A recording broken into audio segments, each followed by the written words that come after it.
To start Chapter 13 on two-variable statistics, we'll start with a lesson on summarizing bivariate categorical data.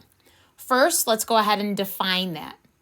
Bivariate categorical data results from collecting data on two categorical variables. In this lesson, you will see examples involving categorical data collected from two survey questions. So in our first example 1, we're talking about superhero powers. The first bullet says, superheroes have been popular characters in movies, television, books, and comics for many generations. Superman was one of the most popular series in the 1950s, while Batman was a top-rated series in the 1960s. Each of these characters was also popular in movies released from 1990 to 2013. Other notable characters portrayed in movies over the last several decades include Captain America, She-Ra, and the Fantastic Four. What is special about a superhero? Is there a special superhero power that makes these characters particularly popular? Next bullet says, high school students in the United States, were invited to complete an online survey in 2010. Part of the survey included questions about superhero powers. More than 1,000 students responded to this survey that included a question about a student's most favorite superhero power. 450 of the completed surveys were randomly selected. A rather confusing breakdown of the data by gender was compiled from the 450 surveys. So I do want to make sure you recognize that we're dealing with two categorical variables. And now we're going to take a look at these 5 bulleted points here with data. So you're going to look at each of those 5 bullet points, and you're going to use that information and data to complete exercises 1 through 8.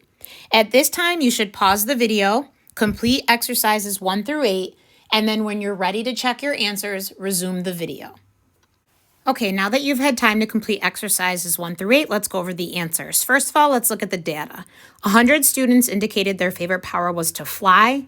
49 of those students were females. So 100 is the total, 49 is the total females. You would have to subtract to figure out how many males. 131 students selected the power to freeze time as their favorite power. 71 of those were males. So again, some subtraction would have to be had if you were trying to find out for females. And you're going to see this happen repeatedly in the data. 75 students selected invisibility as their favorite power. 48 of those students were females. 26 students indicated super strength as their favorite power. 25 of those students were males. And finally, 118 students indicated telepathy or telepathy, I'm not sure which one you want to use, as their favorite power. 70 of those students were females. So for the first one, where you have examine the data and answer the following questions to determine their understanding of the example. Number 1, what is the most popular superpower? That would be the one with the highest number, which is freeze time. There were 131 students. Number 2, what is the least popular? Super strength for 26 students. So that'd be the lowest number. Why would the survey include gender? That might be because males may have a different preference than females, or females may have a different preference than males. So that's why sometimes it is helpful to have gender included. Number 4, do you think gender plays a role in superhero power preference? Answers will vary. So I didn't put a specific answer here. It really depends on what you think. Make sure you've answered that question. On the next page, several superheroes portrayed in movies and television series had at least one extraordinary power. Some superheroes had more than one special power. Was Superman's power to fly the favorite power of his fans, or was it his super strength? Would females view the power to fly differently than males, or in the same way? Use the survey information given in example 1 to answer the following questions. So now, 5. How many more females than males indicated their favorite power is telepathy or telepathy?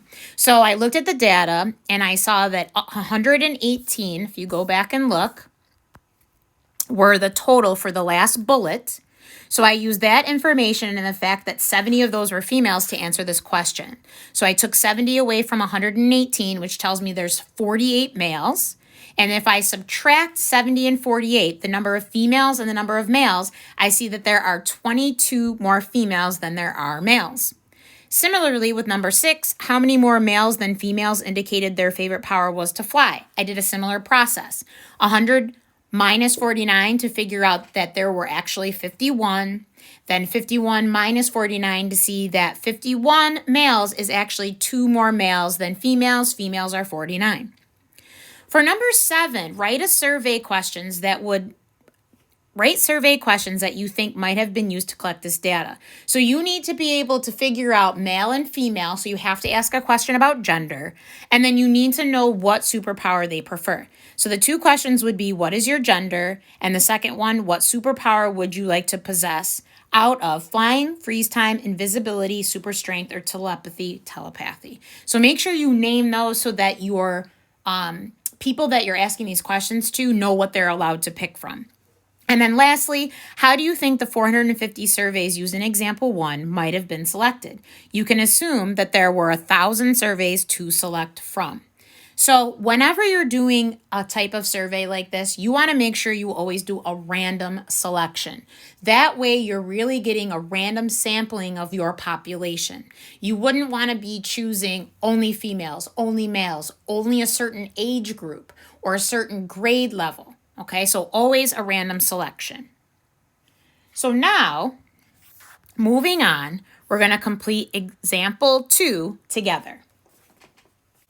So it says the data in example 1 prompted students in a mathematics class to pose the statistical question, do high school males have different preferences for superhero powers than high school females?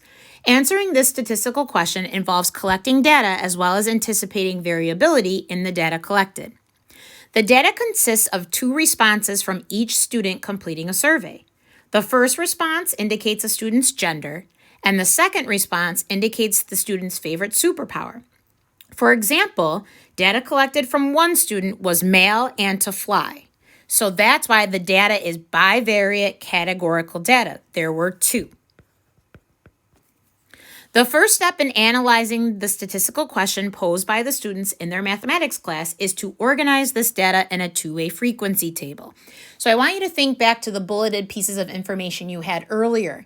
It was all helpful information, but the way it was organized did not necessarily make it easy for us to answer those questions. So what we're going to talk about now is how we can create what's called a 2-way frequency table, that vocabulary word right here, okay, and also right here, that will allow us to get a better look at it. So it says a 2-way frequency table that can be used to organize the categorical data is shown below. The letters below represent the frequency counts of the cells for that table. So it's showing you a general setup of what your table would look like, okay? So underneath it, in the bullets, it explains what each one is called. So the shaded cells, that would be the ones all the way to the right here, these 2, and all these ones on the bottom, they are called marginal frequencies. They are located around the margins of the table and represent the totals. Let's circle that word, of the rows or columns of that table. So anything in those boxes are going to be totals. M, for example, would be the total of the people who chose to fly. Whereas an F over here would be the total of females. The non-shaded cells, so that's all your other ones here in this area, as well as this one, are just called joint frequencies. Each joint cell is the frequency count of responses from the 2 categorical variables located by the intersection of a row and column. So in exercises 9 through 16, we're going to go through and practice describing what these cells are called. So number 9 says, describe the data that would be counted in cell A. So cell A is right here.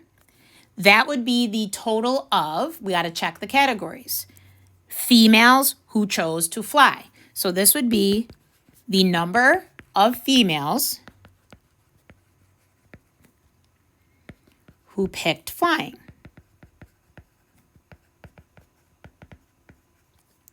In number 10, describe the data that would be collected in cell J. So J is right here. I look at my categories, that's male and super strength. So this is the number of males who picked super strength.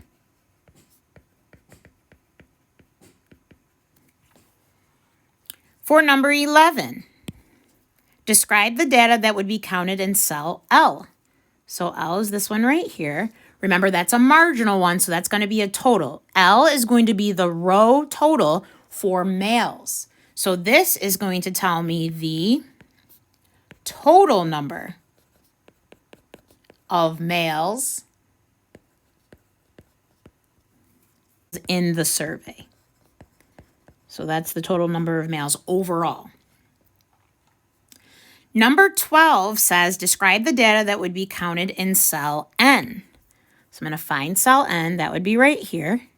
This is another total since it's a marginal frequency spot in the shaded region. This time, we're going to look and see that this is the total of freeze time for males and females, okay? So we're going to say the total number of males and females who picked freeze time. Okay. In 13, describe the data that would be counted in cell R. So I'll go find cell R. That's this one right here. Okay, so this one's an important one. If you look at that, it's the total for the row and the column. So that's telling you that that's the total overall.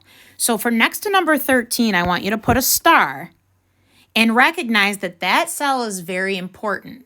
This is the total number of all, we're going to capitalize that and underline it, people in the survey. So that's how you'll know how many people were surveyed overall. Now for 14, it says cell I is the number of male students who selected invisibility. So let's go back and see that. Cell I, right here. Males who chose invisibility is cell I. So it says, using the information given in example 1, what is the value of this number? So if we go back and look at our bullets from example 1,